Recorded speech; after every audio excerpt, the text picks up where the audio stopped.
हमारा फर्ज।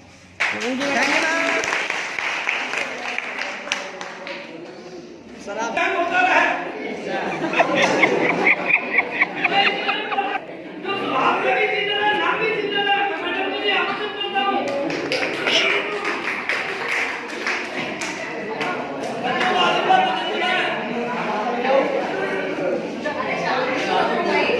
शुभ भाई भाई अपना काम करते हुए हमने भी सुन लिया मैडम आशीर्वाद दे देना मैम। सब स्टूडेंटों के लिए मेरी तरफ से ढेर सारी शुभकामनाएं। Thank you ma'am. हमारे विद्यालय में हमारे स्टाफ में शामिल होने वाली नवी शिक्षिका मैं क्या कहूँ शिवली, मैं उम्मीद करता हूँ और आशा करता हूँ विश्वास है मुझे को भी बच्चों को अपने मधुर आशीर्वाद दें।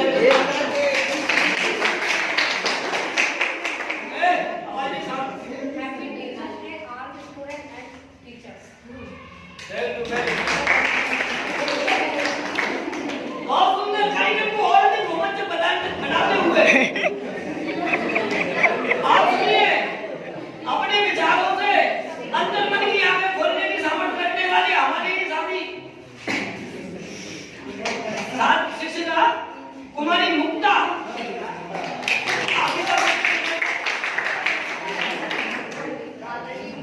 सभी शिक्षकगण एवं प्यारे बच्चों, मेरे लिए बहुत सौभाग्य की बात है कि मैं एक टीचर हूँ और आप सबका बहुत बहुत धन्यवाद कि आप सबने ये प्रोग्राम हम सबके लिए रखा। सब टीचर्स की तरफ से मैं एक बात बोलना चाहूँगी कि किसी ने पूछा कि टीचर को टीचर बनने पर डर क्यों होता है, तो उसके लिए टीचर ने जवाब दिया कि कोई वकील है तो वो चाहता है ज़्यादा से ज़्यादा ग्राइंड बढ़े तब हमारा इनकम बढ़े, डॉक्टर चाहता है कि ज़्यादा से ज़्यादा लोग बीमार पड़े तब हमारी इनकम बढ़े, लेकिन एक टीचर ही है जो ये चाहता है बिना किसी क्या चाहिए बिना किसी स्वार्थ भावना के, बिना किसी लालच के कि ज़्यादा से ज़्यादा ज्ञान बढ़े और इस देश का विकास हो, यही भावना होती है।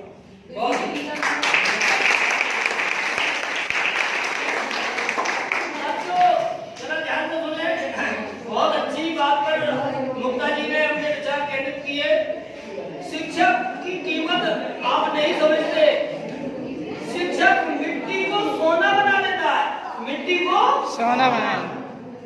इसके लिए सुपात्र आपको बनना होगा और शिक्षक अगर समर्पित हो जाए तो निश्चित रूप से मिट्टी सोना बन जाती है।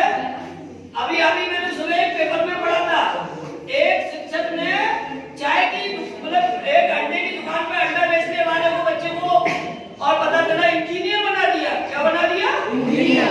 उसने जीवन में कल्पना नहीं की कि मेरे नसीब में अंडा बेचने का तो कुछ नहीं है, लेकिन आज बहुत दिग्गज कंपनी का इंजीनियर है।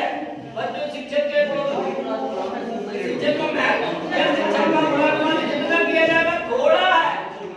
मैं चाहता हूँ अपने विचारों से मैं हमारी साथी शिक्षिका अपने ओजस्वी विचारों के लिए जो पहले से ही जानी जाती है, एक नई ऊर्जा, एक नई स्फूर्ति, एक नई चेतना, एक नई जागृति पैदा करने की अपार शक्ति से संपन्न हमारे साथी शिक्षिका कुमारी प्रीति यादव।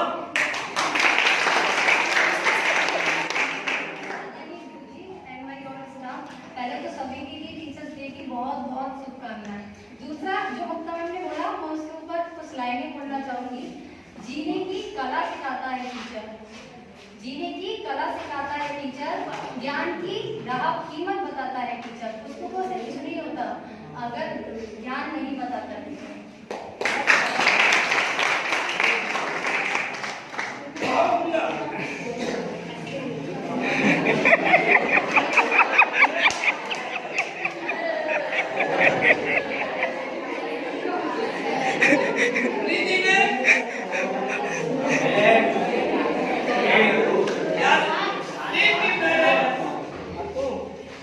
अभी हमारी साथी शिक्षिका कुमारी प्रीति यादव ने शिक्षक के जिस महत्वपूर्ण कार्य पर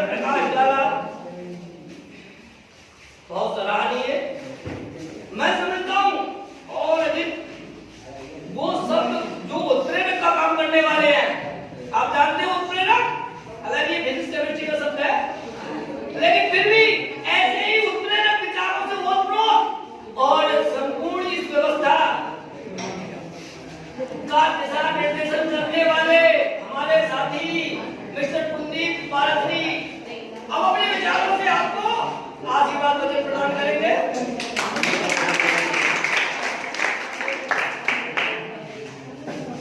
आदरणीय गुरुजी, सभी स्टाफ वाले बंधु, मैडम लोग, बच्चे, मैं तो वैसे कल बहुत बोला हूँ, ज़्यादातर बोलता रहता हूँ, लेकिन फिर भी ये कहूँगा किताबों के साथ साथ अभी दोनों मैडम ने यही बात कही कि किताबी ज्ञान तो कहीं से मिल सकता है, किताबों से बहुत मिलेगा, बहुत सारी अच्छी किताबें हैं, उनके अच्छे आर्टिकल बहुत मिलेगा, लेकिन शायद मोरलिटी आपको कहीं नहीं मिलेगी।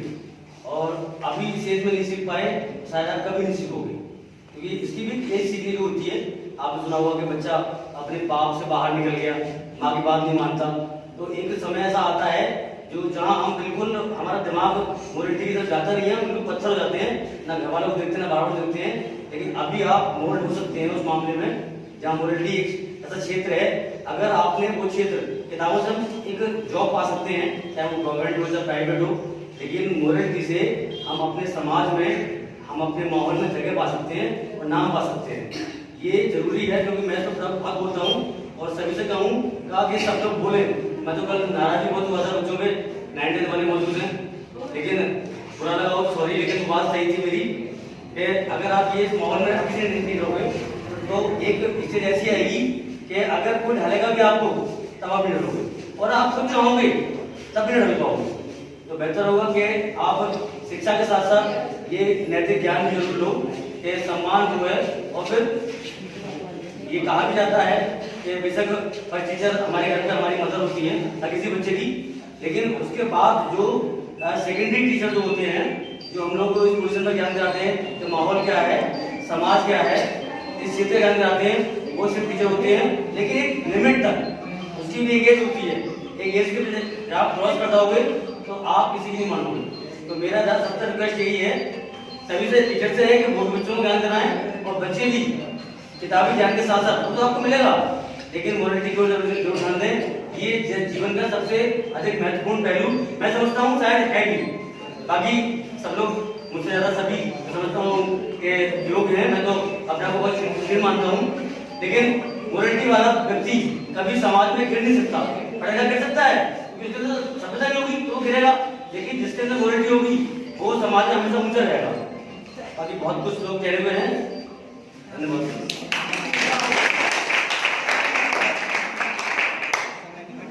बड़ी सुंदर बात, जरा प्लीज शांत रहिए। जो बोल रहे हैं, जो भीड़ में शामिल है, वो ये ना समझे कि हमारी आवाज यहाँ नहीं आ रही है। हम एक कमरे में बैठे, प्रत्येक बच्चे की आवाज, उसके मुंह से निकलने वाले शब्द यही गूंज रहे हैं। अभी हमारे साथी बंधु कुलदीप बाबू ने वास्तव में जिस मोरलिटी की बात की, सत्यता है। शिक्षा के बारे में एक बात कही गई है जो मैं आपको बता ही दूं। शिक्षा वास्तव में दुधारी तलवार भी है।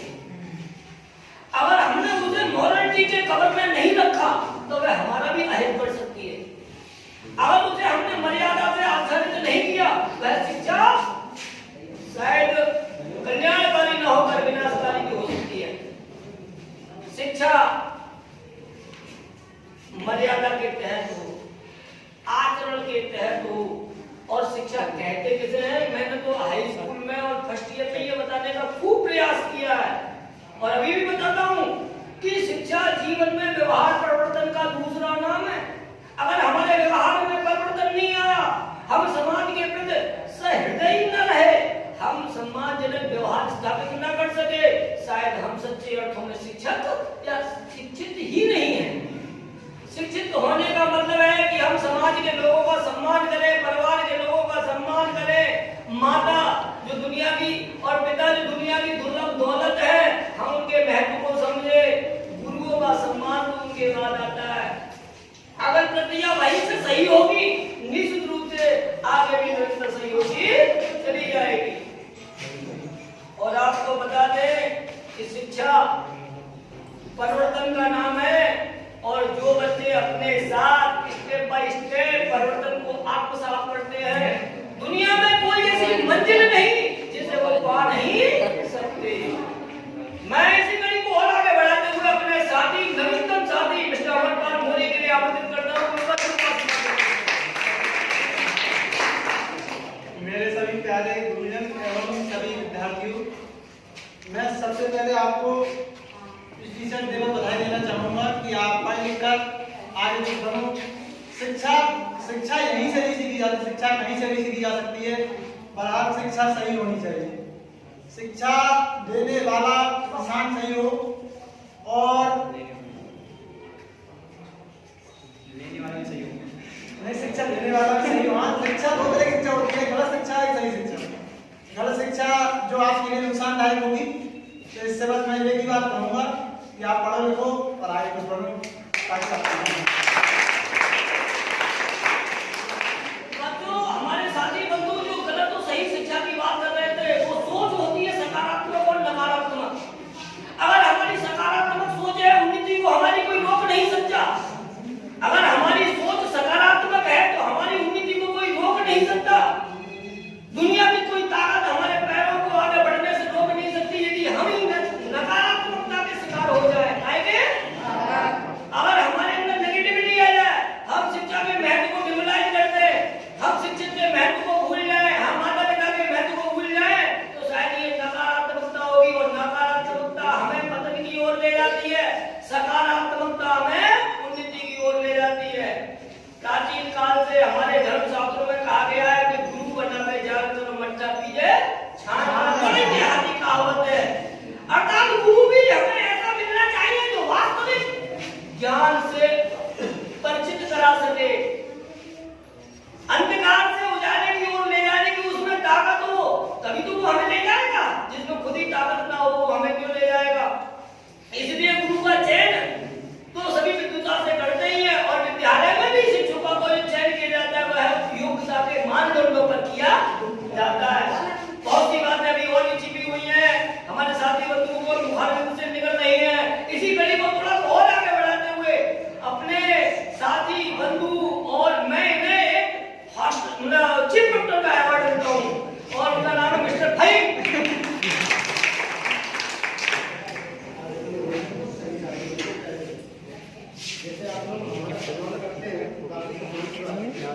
जब आप हमारे हम उम्मीद है आपको कोई ना कोई सम्मान जरूर करें, क्योंकि सिर्फ कोई भी सही आप सही वैसे ही हम किसी का सम्मान करेंगे तो हमें सम्मान जरूर मिलेगा।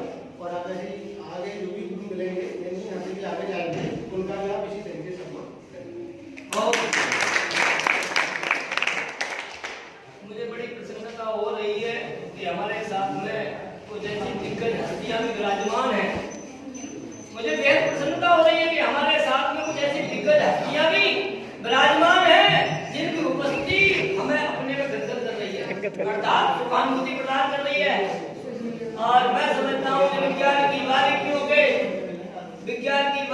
के बहुत बड़े जानकार हैं और हमारे विद्यालय में सेवाएं दे रहे हैं। हम सबका सौभाग्य है, हम सबका सौभाग्य है। भले ही कुछ समय के लिए दे रहे हैं लेकिन शायद उनका वो समय बहुत महत्वपूर्ण है। आज अपने तमाम बिजी समय में से व्यस्त समय में से कुछ समय निकालकर हमें दिया, हम उनका हृदय से आभार व्यक्त करते हैं और शायद उनसे ये आशा करते हैं कि वह भी अपने इन बच्चों के लिए आशीर्वाद मुझे प्रदान करें।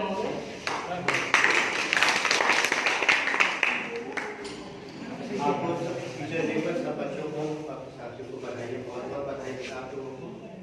और मैं सिर्फ इतनी बात कहना चाह रहा हूँ कि हमने यहाँ पे जो भी समय दिया पर मन किया, बस आप लोगों के आग्रह को हमने स्वीकार किया और बिल्कुल जो भी समय दिया है उसका भरपूर पूरी तरीके से हम उसका पालन करेंगे और पूरी तरीके से उसमें जितना भी ज्ञान हम दे सकते हैं, पूरी टीचर की ये पूरी होती है कि जितना वो सोचता है उससे कहीं ज़्यादा देने का वो प्रयास करता है। और दूसरी बात ये रही कि हम लोग जो मेहनत करते हैं किसी लक्ष्य को पाने के लिए, जो मेहनत की जाती है, ठीक है, हम उसमें भरपूर कोशिश करें और अपने लक्ष्य को प्राप्त करने के लिए। क्योंकि देखो मेहनत करना क्या काम होता है, मेहनत सब लोग करते हैं। एक अगर ऐसे बोलते एक कहावत भी है कि जो सफलता है ना, सफलता की चोटी पे भीड़ नहीं होती है। सफलता की चोटी पे भीड़ नहीं होती है केवल क्योंकि लोग सपना नहीं देखते वहां तक पहुंचने का। दुनिया में लोग हैं, अगर हम परसेंटेज की बात करें तो केवल क्या होता है कि पूरी भीड़ में से सिर्फ केवल 3% लोग होते हैं जो सफलता की चोटी पर पहुंचते हैं। ज्यादातर लोग ऐसे होते हैं उनका कोई सपना ही नहीं होता, they have no dream at all. उनका कोई सपना ही नहीं होता है। केवल कुछ लोग ऐसे होते हैं जो अपने सपने को पाने के लिए आगे बढ़ते जाते हैं। 20% लोग हैं जो अपने सपने को पाने के लिए आगे बढ़ते हैं और 80% लोग नीचे भीड़ रहती है जो उन 20% लोग जो आगे जाते हैं ना, उन आगे जाने वालों की हंसी बनाते हैं। आप कभी किसी कोई फार्म भी डालोगे ना, किसी की जीटीआई का भी फार्म डाल दिया तो आपके साथी जिन्होंने फार्म नहीं डाला वो आपकी हंसी बनाना चालू कर देते हैं कि साहब इंजीनियर साहब आ गए। आप फार्म भरते हैं, आपको इंजीनियर लोग कह के चिढ़ाने लगते हैं। उन 20% में जो लोग आगे बढ़ते हैं उनमें से भी धीरे धीरे उनकी परसेंट घटती जाती है और वो लोग जो हंसी बनाने वाले होते हैं वो कहते थे हम पहले कह रहे थे इनका नंबर नहीं आएगा, ये आगे नहीं जा सकते, हम पहले कह रहे थे। क्योंकि वापस आ गए लोग, हिम्मत हार जाते हैं, वापस लौट आते हैं। केवल 3% लोग ऐसे होते हैं जो सफलता की चोटी पर पहुंच जाते हैं और फिर वो लोग जो नीचे लोगों की हंसी बनाने वाले थे वो लोग उनको भाग्यशाली बोलते हैं। लेकिन वो रास्ता जो कठिन रास्ता, उस रास्ते को पार करके ही पहुंचना पड़ता है। किसी भी जो हमारी सफलता है, सफलता का कोई भी शॉर्टकट नहीं होता। सफलता हमेशा मेहनत से ही प्राप्त होती है। आपको बोलूंगा आप लोगों से कि मेहनत ऐसी करनी चाहिए। सफलता अगर मैं यहाँ बोलूँगी यहाँ पर सफलता है, सब लोग आगे बढ़ना चाहते हैं, सब लोग आगे बढ़ना चाहते हैं, लेकिन वो पीछे बीच में से वापस आ जाते हैं। एक छोटी सी कहानी है। इस बार ऐसा हुआ था, सूखा पड़ा था, बहुत ज्यादा सूखा पड़ा था, बरसात नहीं हो रही थी। तो वहां का जो राजा था, उस राजा ने उसने ऐसा सुना था कि उनके देश में कोई ऐसा सरदार थे और वो जैसे जो बंजारे होते हैं तो वो बंजारे वो नाच करते थे, डांस करते थे, अपनी नृत्य करते थे और वो नृत्य करते करते करते करते इतना नृत्य करते थे कि फिर बारिश होने लगी।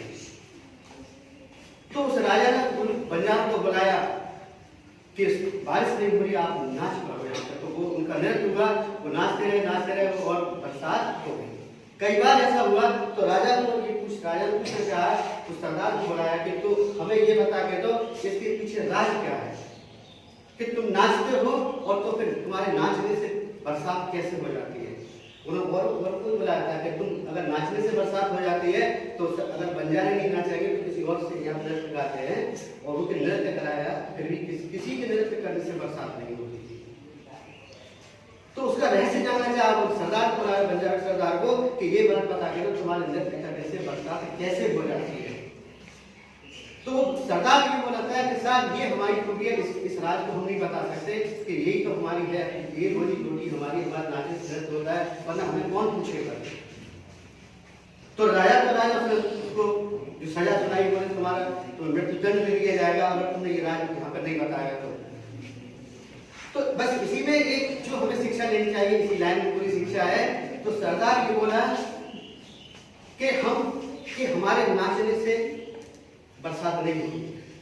बरसात तो होती ही है, बरसात तो प्राकृतिक रूप से ही होती है, लेकिन हम तब तक नाचते रहते हैं जब तक बरसात नहीं हो जाती है, तब तक हम नाचते रहते हैं। तो बस ये है कि हमें तब तक अपनी मेहनत करनी चाहिए जब तक हमें सफलता नहीं मिलेगी। बहुत सफलता की ओर बढ़ते हुए कदम तब तक नहीं रुकने चाहिए जब तक कि मंजिल हम पा न लें। सत्यता है, सफलता की ओर बढ़ने वाले व्यक्तियों को कभी हम अल्प सफलता कोई पूर्ण सफलता मानकर ब्रेक लगा देते हैं और वो पता चला कि हम सफलता से कुछ दूरी पे रह जाते हैं। और ये भी बात सही कही कि 100% तो निकलते हैं रेस में, लेकिन 3% ही टॉप पर पहुंच पाते हैं। लेकिन उनमें से वही होते हैं जो अनवरत रूप से, कैसे अनवरत, या जिन्हें शब्द बोले कंटिन्यू, लगातार, जो मंजिल की ओर खरगोश को छोड़कर कछुए की तरह, खरगोश को छोड़कर कछुए की तरह लगातार दौड़ लगाते रहते हैं। बहुत सी बातें हमारे साथी बंधुओं ने कही, हमारे भी गुरु हैं, हम भी हृदय से सम्मान करते हैं, ये हमारा भी सौभाग्य है कि वो हमारे परम प्रिय गुरुदेव जिनकी हर क्रियाकलाप हमें प्रेरणा, शिक्षा और संस्कार से आप्लावित करता है। ऐसे गुरु जिन्होंने जीरो से अपने जीवन को शुरू किया और शायद ऐसा कोई सपना जो देखा नहीं है तो पूरा ना किया हो। ऐसे परम प्रिय गुरुदेव हमारे गौस मोहम्मद इंटर कॉलेज के प्रधानाचार्य माननीय श्री शिव स्वरूप सक्सेना जी अपने मधुर ज्ञानवर्धक विचारों से हम सबको और इन शिष्यों को लाभान्वित करें।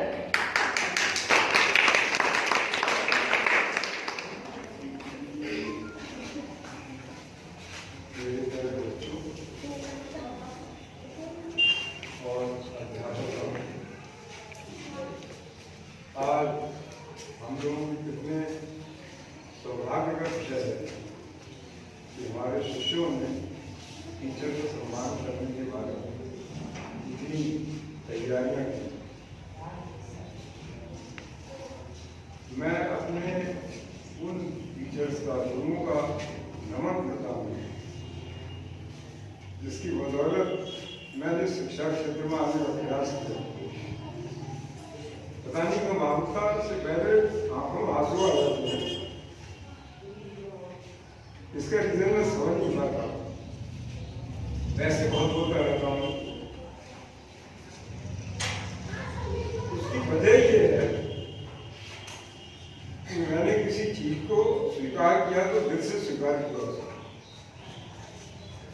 आज भी मुझे अपने हेडमास्टर प्राइमरी के हेडमास्टर का नाम याद नहीं है, लेकिन सर जीवन भर उनको भूल नहीं पाऊंगा, उनकी प्रेरणा हो। उसके बाद हायर सेकेंडरी में भरतलाल शर्मा थे जिन्होंने मुझे प्रेरणा दी और आज मैं आपके समक्ष हूँ। उसके बाद हरिश्चंद्र रस्तोगी इंटरमीडिएट कॉलेज में उन्होंने मुझे बहुत कठिन समय में प्रेरित किया और आगे बढ़ने के लिए एक ठोस एनर्जी दी।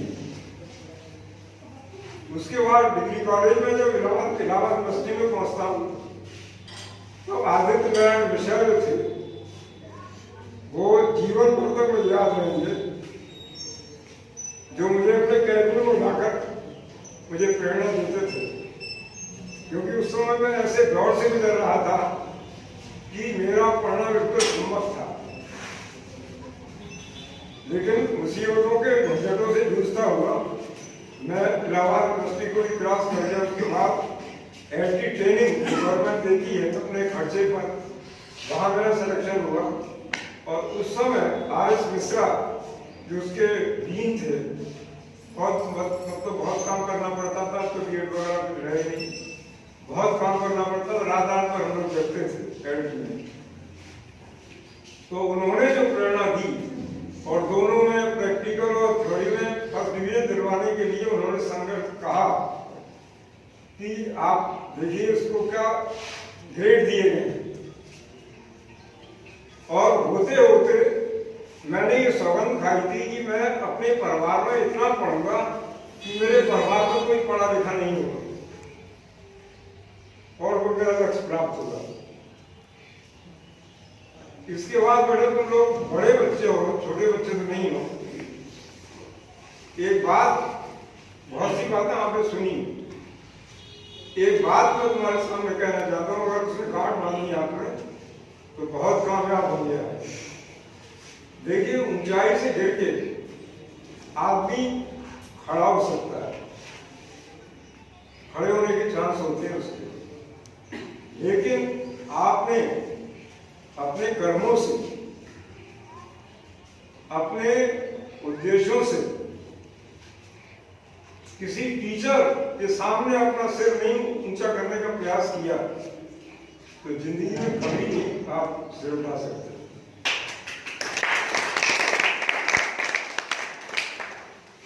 तो वैसे तो जो श्रेष्ठ होते हैं, जो अच्छे बच्चे होते हैं, वो हमेशा टीचर का सम्मान करते हैं। वास्तव में स्टूडेंट की पहचान ही यही है कि वो टीचर के संपर्क में है और उनका सम्मान करता है।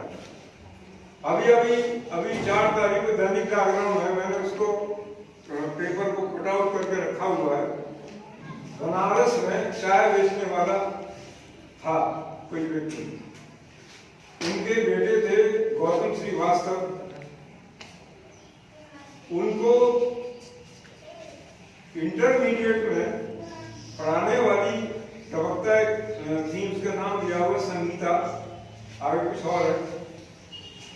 तो शिक्षक दिवस से पहले उन्होंने गौतम श्रीवास्तव को जो प्रेरणाएं दी थी और आज वो IAS ऑफिसर DM हैं, जिससे इतने गरीब परिवार में होकर वो DM बने और वो उस डिग्री कॉलेज में गए, इंटर कॉलेज में गए और उन्होंने सारे स्टाफ को बताया कि आज मैं इन्हीं शिक्षिका की वजह से, टीचर की वजह से, इनकी प्रेरणाओं की वजह से आज मैं ये पद प्राप्त कर सका हूं। और उन्होंने भरपूर सम्मान अपनी शिक्षिका को दिया। तो ये बात मैं आज कुछ प्राप्त करने के लिए कुछ देना पड़ता है। ये नेचर का एक फंडामेंटल या बेसिक रूल है। तभी आप प्राप्त कर सकते हैं जब आप किसी को कुछ दें। अब प्राप्त करने के साधन बहुत से हैं, क्या प्राप्त करना चाहते हैं आप, लेकिन शिक्षा प्राप्त करने के लिए आपको क्या देना है बेटे? शिक्षा प्राप्त करने के लिए आपको क्या देना है? सम्मान। दोनों के लिए सम्मान देना। तो वो अगर आपका इक्विलिब्रियम बन गया, आदान प्रदान बन गया, तो आप निश्चित रूप से बहुत बड़ी सफलता हासिल करेंगे। और एक नहीं, इसके हजारों उदाहरण हैं। विज्ञान के बच्चे सुने आप, अलेक्जेंडर बोल्टा था, उसके फादर ड्राइवर थे। बायोग्राफी में जो लिखा है उन्होंने, अलेक्जेंडर बोल्टा। आपने सेल पढ़ा होगा, सबसे पहला आविष्कारक अलेक्जेंडर बोल्टा, इसके नाम पर बोल्टी सेल पढ़ा। कुछ पढ़ लिख, उसके फादर का ये सपना था कि वो किसी तरीके से अपने बच्चे को, उनका बच्चा कुछ काबिलियत हासिल करके कुछ बने। बराबर बच्चे को उन्होंने प्रेरणा दी। देखिए ऐसा है, शिक्षक आपके माँ बाप हैं सबसे पहले, जहां से आप संस्कार सीखते हैं। सेकेंडरी पोजीशन पे शिक्षक आता है। तो आप पहले अपने माँ बाप का सम्मान कीजिए। सबसे बड़े शिक्षक वही होते हैं, क्योंकि उनमें भी सबसे पहला शिक्षक होता है आपकी माँ, क्योंकि बोली भी वहीं से सीखता है बच्चा। उसके बाद आते हैं सेकेंडरी पोजीशन में आपके दोस्त वगैरह भी आते हैं, क्योंकि आप खेलने जाते हैं। तीसरे नंबर पर विद्यालय आता है, जिसमें आपसे संपर्क होता है शिक्षकों का। और वहां पर तीसरी पीढ़ी आपकी होती है। उस समय आपके पास नॉलेज भी होती है, क्योंकि आपके दिमाग का विकास हो चुका है। और अच्छे बुरे का ज्ञान आप टीचर से हासिल करते हैं। वास्तविकता क्या है? तो अलेक्जेंडर बोल्टा, इसका बायोलॉजी की लैब का चपरासी, मतलब लैब बॉय उसे बोलते हैं, उस पर उसने नौकरी की, लैब बॉय की पोजीशन। और जब बायोलॉजी का प्रैक्टिकल चल रहा था और मेढक को क्लोरोफॉर्म सुंघाकर मोम की प्लेट पर उसका डिसेक्शन चल रहा था, तो अचानक से मेढक ने अपनी टांग खींची और एक क्वेश्चन उठा स्टूडेंट से कि ये बेहोश मेढक ने अपनी टांग क्यों खींची? तो जो टीचर थे उन्हें भी एक्सप्लेन नहीं कर सके, क्योंकि उस समय विज्ञान जो है वो अपने बड़े चाइल्डहुड में था, बचपने में। और उन्होंने कह दिया कोई एनिमल इलेक्ट्रिसिटी होती है जो अचानक से डेवलप होती है, और मेढक ने टांग खींची।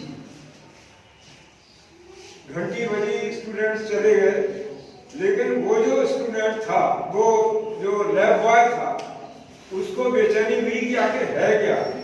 उसने जब एक्सपेरिमेंट दोहराया तो फिर वही घटना घटी। तो इस तरीके से उसने सेल का आविष्कार किया, इलेक्ट्रिक सेल का।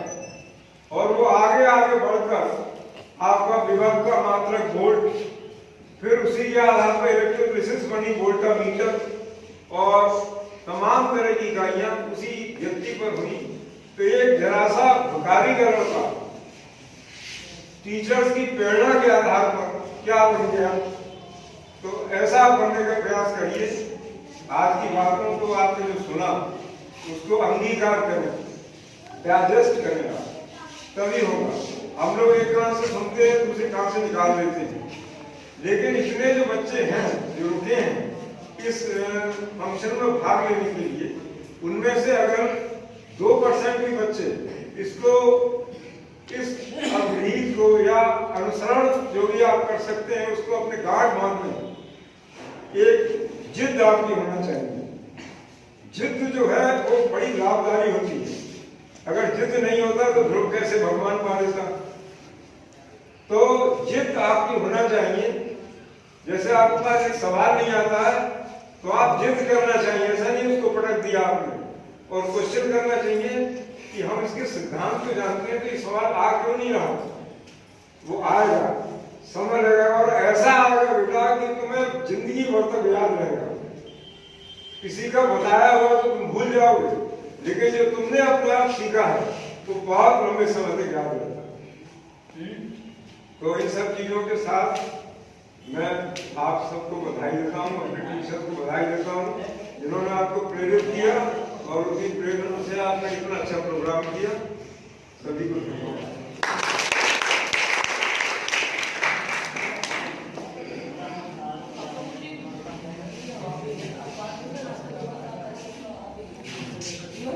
हाँ, तो अभी सब लोग नाश्ता ले लें जो इन्होंने बच्चों ने व्यवस्था की है, और बच्चे जो कुछ रहा है बेटा से जो आगे हो जाएगा। देख तो दिया सर खाइएगा जी सर। अभी तो मैम से आशीर्वाद रहेगा।